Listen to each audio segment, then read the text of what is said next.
Special report में सबसे पहले खबरों की शुरुआत करते हैं जिले की सबसे बड़ी खबर के साथ। जिला पंचायत भदोही की बैठक में अनुपस्थित अधिकारियों का एक दिन का रोका गया वेतन। जिला पंचायत अध्यक्ष अनिरुद्ध त्रिपाठी की अध्यक्षता में जिला पंचायत सभागार में हुई बैठक।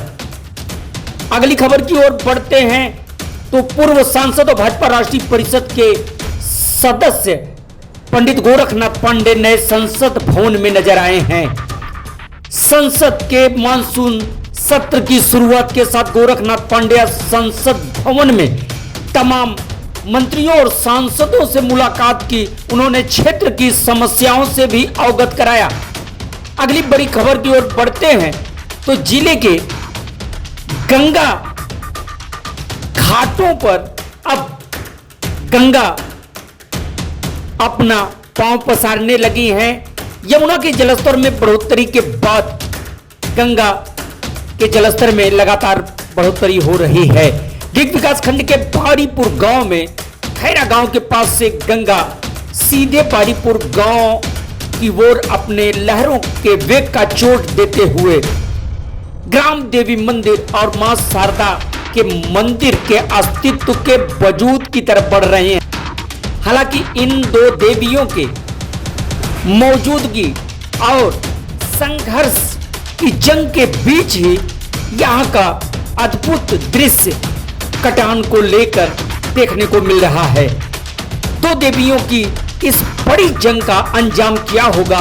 क्या गंगा की लहरें अपना वजूद बढ़ा पाएंगी बारीपुर गांव की ओर? यह समय पर निर्भर करता है। अगली खबर की ओर बढ़ते हैं तो बिहार में आचार्य सिद्धार्थी की कथा की धूम शुरू हो गई है। आपको बता दें, बिहार में आयोजित श्री राम कथा के दौरान आचार्य सिद्धार्थी यहां कथा प्रवचन कर रही हैं, जिसमें लाखों की भीड़ हो रही है। अगली खबर की ओर बढ़ते हैं तो संचारी रोग नियंत्रण अभियान से जुड़ी ये बड़ी खबर है।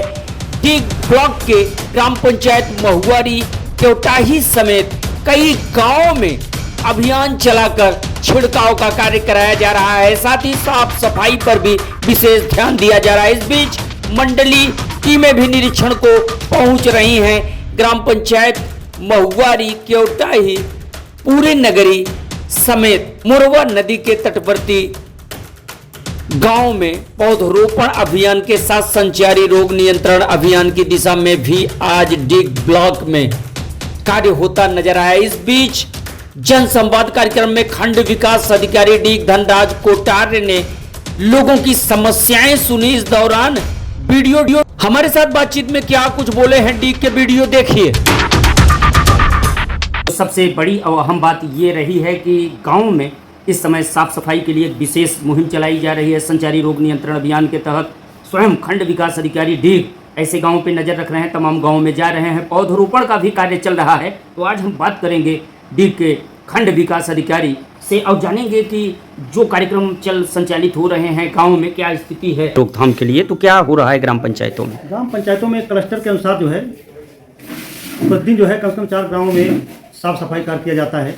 उस साफ सफाई में हमारे ग्राम पंचायत के श्रमिक, ग्राम प्रधान, पंचायत सहायक, रोजगार सेवक, सचिव द्वारा पूरा सहयोग किया जाता है। गांव में साफ सफाई हो जाए। साफ सफाई के अंतर्गत जैसे बरसात का मौसम है, बरसात के मौसम में ढेर सारे पानी रुक जाते हैं, उस पानी को रोकना है, रुके हुए पानी को बढ़ाना है, झाड़ियाँ कटाना है और नालियों को सफाई कराना है, जिससे कि संचारी लोग न फैल सके। इस तरह हमारे सारे कर्मी लगे हुए हैं। उसी कर्मी जो लगे उसके काम को जाँच करने के लिए हमारी डब्ल्यूएच की टीम आती है और म्यूनिसिपल की टीम आती है, उस काम को देखती है और काम को देख कर उसका परसेंटेज तय करती है इस गाँव में कितना काम हुआ।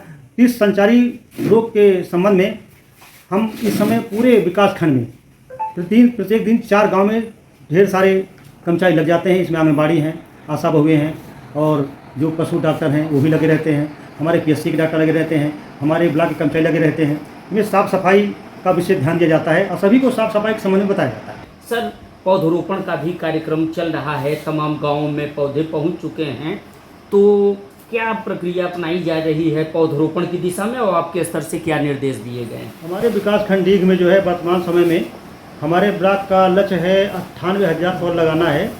इसमें हमने 61,000 पौध उठान करके और आज जो है लगवा दिया है। और हमारे 3 ग्राम पंचायतों में पूरे नगरी, और बरईपुर। तो हमने अपने मौजूदगी में पेड़ को लगवाया। सुबह हम लोग पहुँच गए थे और वहाँ ढेर सारे जो है लेबर इकट्ठा करके, प्रधान लोग भी थे, हमारे सचिव लोग भी थे, हमारे एडीओ लोग भी थे।